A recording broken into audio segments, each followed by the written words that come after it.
husband Ethan and I had just moved there from a small town. Everything felt different. The traffic, the weather, the towering apartment buildings. Ethan had recently landed a job at a tech company downtown, and we were searching for an affordable place to live. That's when we found the apartment. At the time, it seemed like a lucky deal. Later, we realized it was the biggest mistake of our lives.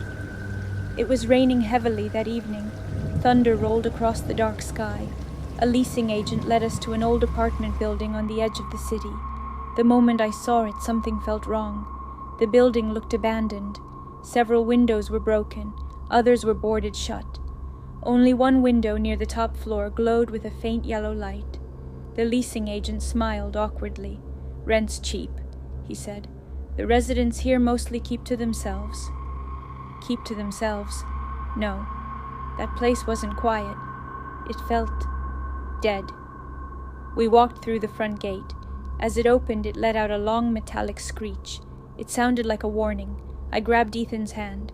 The parking lot was almost empty, except for a single black sedan parked in the far corner. Dust covered every inch of it, as if it hadn't moved in years. We entered the elevator. It was old. The ceiling fan rattled above us. A strange smell filled the air, mold, damp concrete, and something else. Something rotten.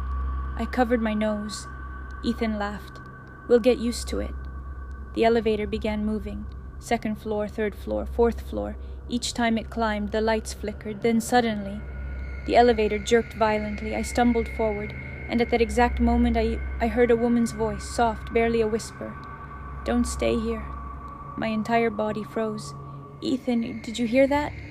He looked confused. "Hear what?" I didn't answer. But from that moment on, I couldn't shake the feeling that something was terribly wrong. Our apartment was on the 6th floor. The hallway was almost completely dark. One fluorescent light flickered at the far end. The sound echoed endlessly. There were nearly 20 apartments on that floor, but only 3 seemed occupied. The rest were locked shut. Dust covered many of the doors, like nobody had touched them in years. That night we unpacked our belongings, then suddenly, the apartment across from ours slowly opened. An elderly woman stepped out. Her eyes looked strange, red, bloodshot, unnaturally intense. She stared at us for several seconds, then asked quietly, "New tenants?" Ethan smiled. "Yeah, we just moved in." The woman's gaze shifted toward me. She stared and stared, my stomach twisted, then she whispered, "Don't go to the 7th floor." Before either of us could respond, slam! The door shut. I couldn't sleep that night.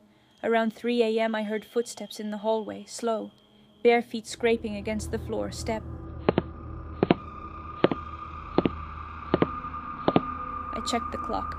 3 a.m. exactly. A loud noise exploded from the kitchen. I jumped out of bed. Ethan was still asleep. I slowly walked toward the kitchen and froze. Every plate, every fork, every spoon was scattered across the floor. But that wasn't the worst part.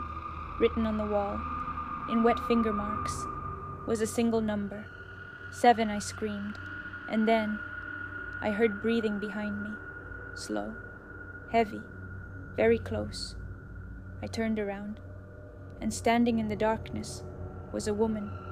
Long black hair, skin as pale as paper, eyes completely black, and she was smiling.